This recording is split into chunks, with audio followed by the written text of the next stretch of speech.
Good evening. I am back again.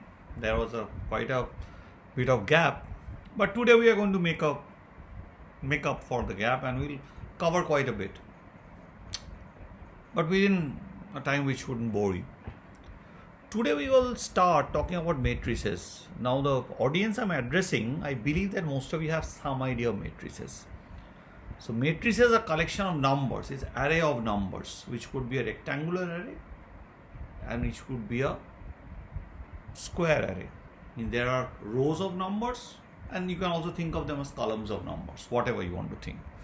So basically you can take column vectors and put them one after another and put a bracket on two sides and call it a matrix. And those who already know about matrix would know that matrix looks like this. So here is a example 2 3 4 1. So you see there are two column vectors 2 1 and 3 4. These are called column vectors. Column vector 1, column vector 2, and 2 3 and 1 4. These are vectors which are written in the transpose form in the rows, row 1 and row 2. So here is a square matrix. So there are 2 rows and 2 columns. This is called a square matrix.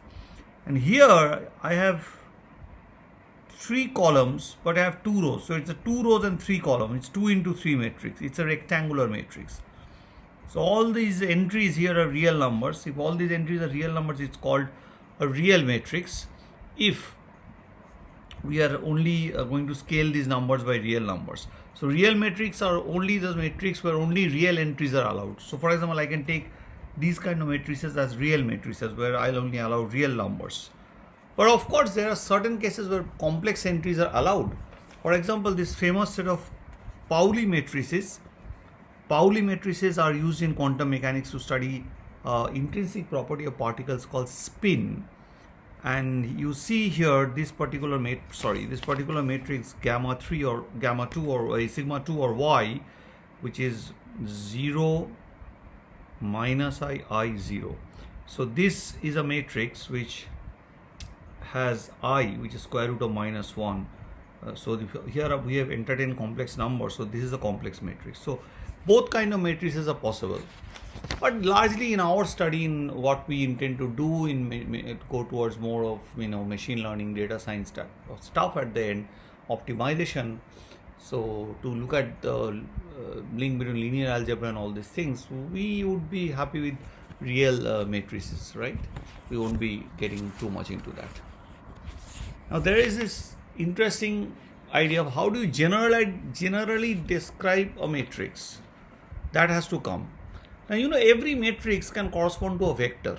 That's a very important thing. There is an operation called a Vec operation on a matrix. Suppose you taken that matrix 2 1 3 4, which I think we had already given an example in the beginning, 2 1 3 4. So if I operate this operator Vec, basically what I am doing, I am taking the first column matrix, putting it here, and then stacking below the first column matrix 2 column vector column 2 1. The second column I'm stacking it up as 3 4. So I'll get a new vector 2 1 3 4, which has 4 coordinates, hence is in R4. So a 2 by 2 matrix by this Vec operation can be considered as an element of R4. So that's a very, very important thing, that you can always correspond a matrix to a vector. But suppose you have a rectangular matrix or m cross n, then you are corresponding it to, say you have 2 cross 3 matrix. So your things would be in R6. So 2 2 2, right? Now just try to. Now there is a general way of writing a matrix. Now, so what I'll do, when you come to the first row and first column, the first entry into the first row and first column would be given as A11, first row and second column as A12, and so on. Second row and third column will be given A23. So any entry in a matrix can be written as Aij based on its location, which row is it in and which column is it in. So as a row, this element is a part of a different vector, and as a column element it is a part of a different vector. Because column and row elements are not the same. Of course, you can have a matrix where column and row elements become the same, but column and row elements need not be same. Of course, there are thousands and thousands of such examples where column and row are same, and column and row are in general are not same. So in general, we write it as follows. You see, any matrix A is expressed as Aij, where I denotes the index of the rows and J denotes the index of the columns. So the matrix A is related to the vector. The matrix A can be thought of as a vector in the space Rmn. So m is the number of rows and n is the number of columns. So any matrix A can be written as Aij. Okay. So once you have done this, people thought about what about adding matrices. It looks, because you know what happens, you think, okay, if I can correspond it to a vector and I can add the vectors. If I can correspond it to a vector, then I can do a scalar multiplication of a vector. Then why can't I do the same operation on the matrices? Why can't I add matrices? Why can't I add these? Why can't I add these matrices? Why can't I do scalar multiplication of matrices? In fact, that vague idea that you can relate a matrix to a vector makes such operations possible. And I do not have to tell you how to do the operation. You can convert them to the vec and write them and write back. It's a matrix form. But it's a very simple operation which most of you possibly will be seeing this, already knows it, is the following. That if you have a matrix A whose entries are given by Aij, another matrix B whose entries are given by Bij, and both matrices now, if you want to add two matrices, they have to be having the same dimensions, same m cross n, same type. See, because if you can add a vector in R2 with another vector in R2, you cannot add a vector in R2 with a vector in R3. Of course, there will be one gap.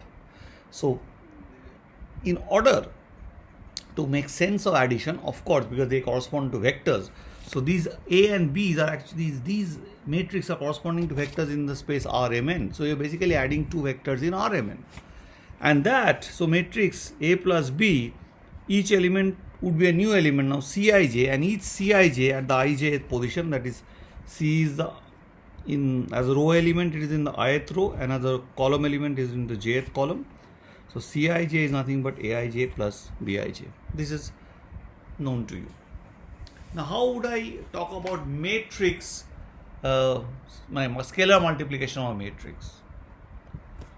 So it's just scalar multiplication of a vector, because you can convert a matrix to a vector. This is the fundamental thing.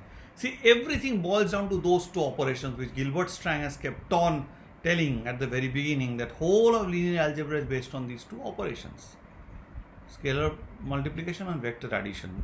And we are doing everything with that. There is nothing else that we are actually doing. So here is that operation. So here you have matrix A and alpha. Here alpha is a scalar. Scalar means something with which we scale. But in many cases, because we allow complex entries in the matrix, in some situations we have to put alpha as a complex number. So alpha for our purposes could be real, could be complex, but for most of our purposes that we will go through, it will be real. But to be more correct in an abstract setting, I would say that we can take alpha to be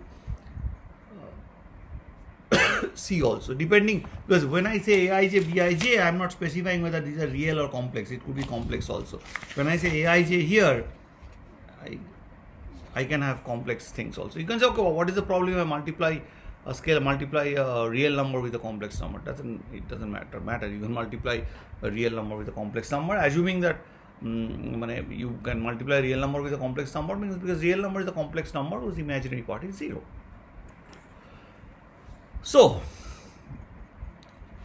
what you do, so if A is Aij m cross n matrix, is a order is m cross n, then alpha times A is this, just this, alpha into Aij, nothing else. Okay. Basically you multiply all the things by alpha, all the entries. Naturally, because if you want to write it as a vector, you will write all the entries in one column. So now if you multiply by alpha, you basically multiply all of them by alpha.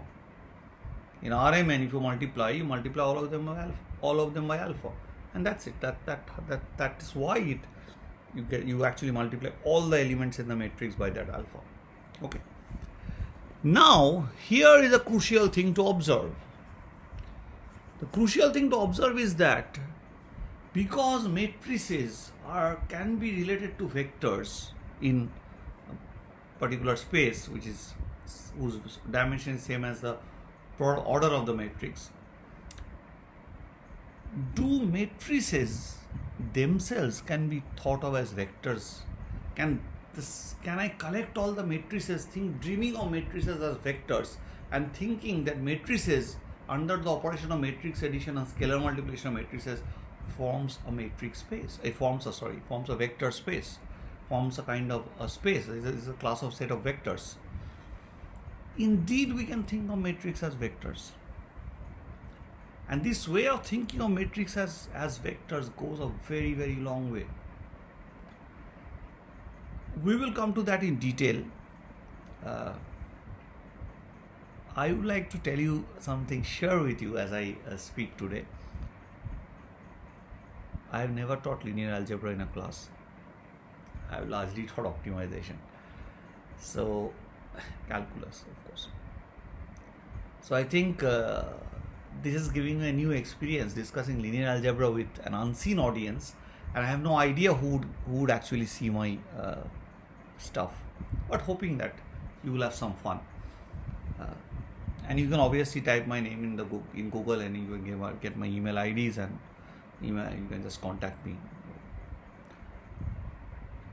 So now, if matrix can be thought of as vectors, I am coming to this general notion of a vector space, that there could be other spaces where I can take their elements, define something called addition and define something called a scalar multiplication, and make them behave as if they are geometrical vectors in Rn. So if that is the situation, then I can think of a general structure, a very general structure in very general structure which I'll call a vector space. So how do I talk about that general structure? Let me start. So here is this general structure. A vector space consists of a set of objects. It could be the geometrical vectors, it could be matrices, it could be something else.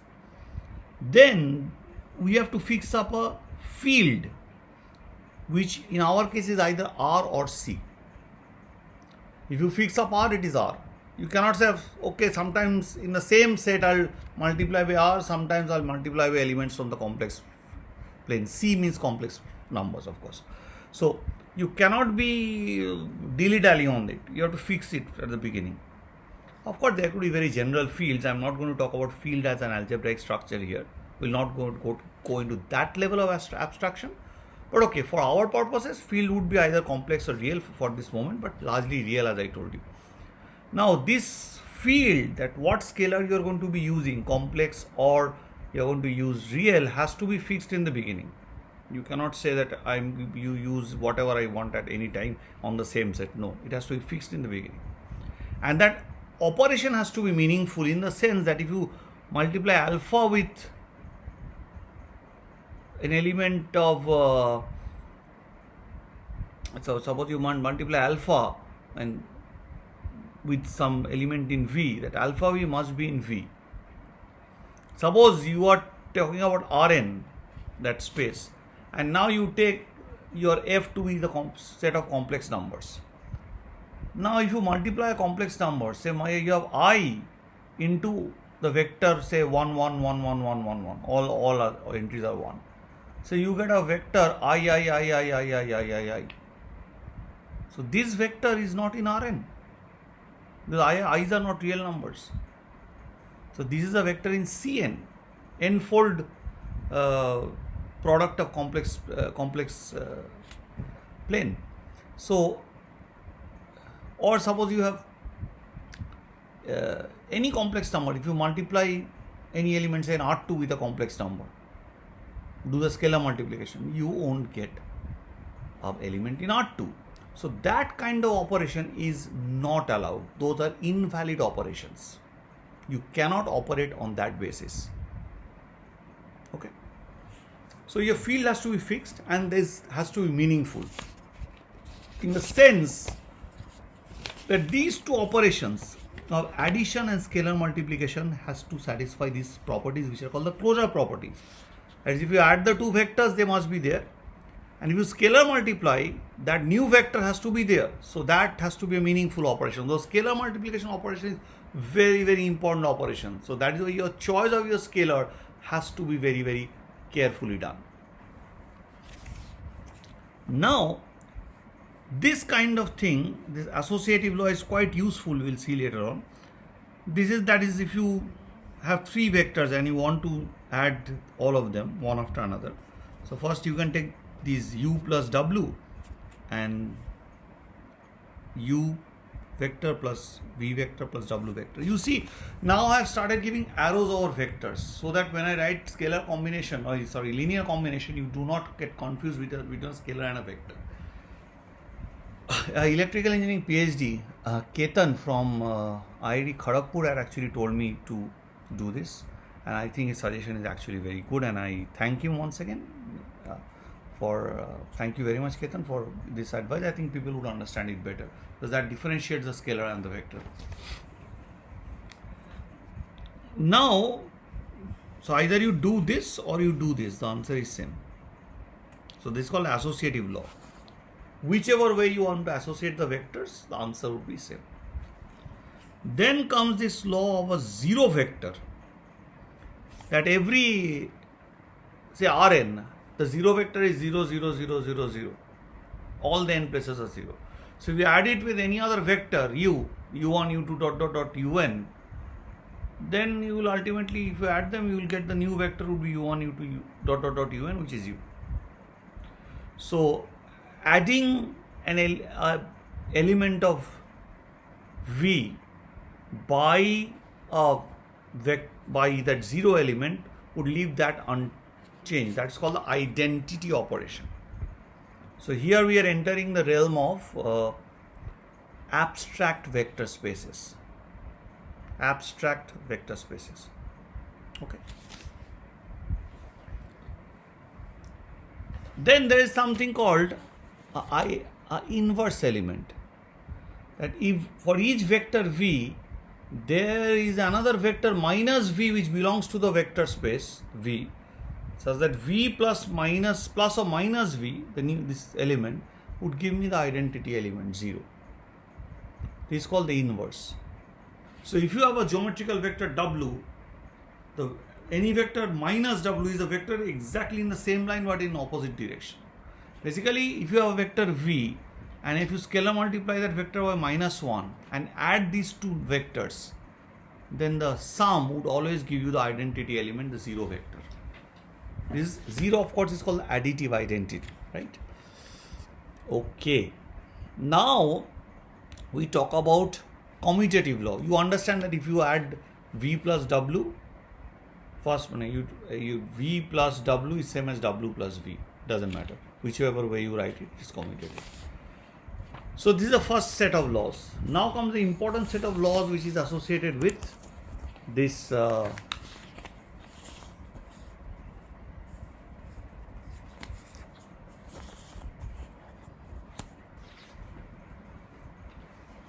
so next comes the important set of laws which are associated with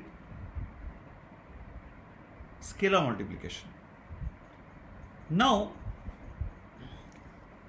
here the first set of laws is called distributive law. So it's kind of distributing scalar multiplication over vector addition. So the first law says that if you add two vectors u plus v and want to multiply them by a scalar, this new vector u vector plus v vector has to be multiplied by a scalar alpha. This operation, the result of this operation is same as first multiplying alpha with u, scalar multiplying alpha with u, then scalar multiplying alpha with v, and then I'm adding them up together. This and this would result into the same vector.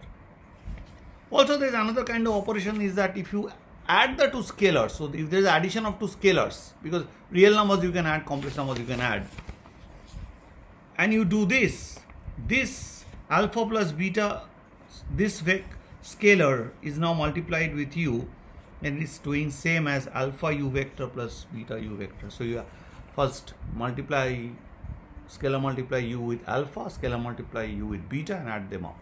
So this is called the distribution of multiplication over addition. So these are called distributive laws. Another is called the associative law. So if you have alpha, beta, these scalars, you are multiplying with u vector, is same as writing first multiplying with beta u vector, the new vector that you get, then scalar multiply with alpha. Obviously alpha into beta is same as beta into alpha, so you can write it as beta into alpha of u vector. So this is called an associative law. Just have a look at it very carefully. I'm just holding it up for some time. The last law is the multiplicative identity. That is, if I take the scalar 1 can be viewed even as a complex number, 1 plus 0 into I, or you can be viewed as a real number, just 1. Then 1 into any vector, if you scalar multiply it with 1, basically you don't do anything. You don't change the vector. It remains the same naturally. And then there is this 0 vector, 0 as a number. There could be a complex number. Complex number is 0 plus I0, and real number is just 0. Then if you scalar multiply it with 0, any vector v, then the resulting vector is a 0 vector.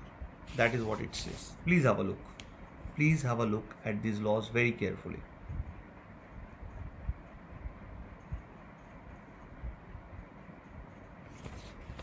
So just for your benefit, I'm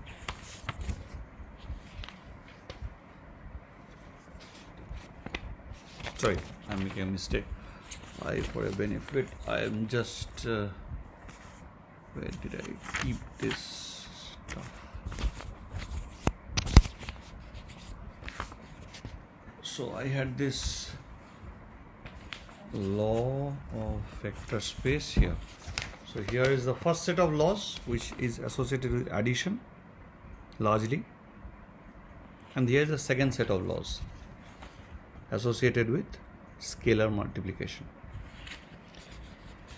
Now here I will give you an example of a vector space which is not the standard one that you have seen, and with this I will end today's video. And the next one we will talk about linear maps, and that is very important. Tomorrow's video would be very important when we talk about linear maps on the second part. So what are we going to do? So suppose, consider these sets CAB. We call this as V, and this we write this set as CAB, and my field is R.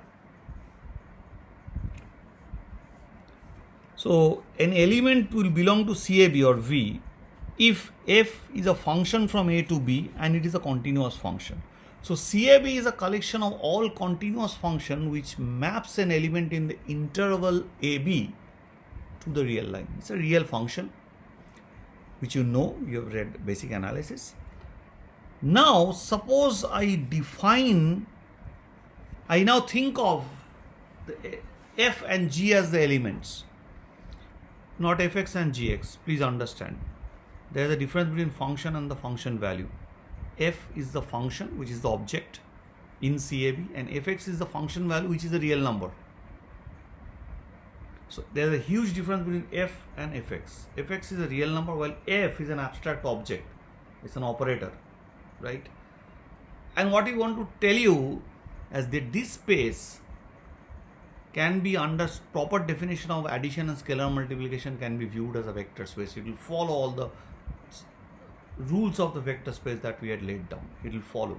See, the rules are all made keeping Rn in mind, but all that, these will follow all the rules. So you see new vector spaces are coming, but here is there is a crux about this vector space. It is not a finite dimensional one. Let me just show you again. So you define f plus g. So what do I mean by f plus g? What is this f plus g?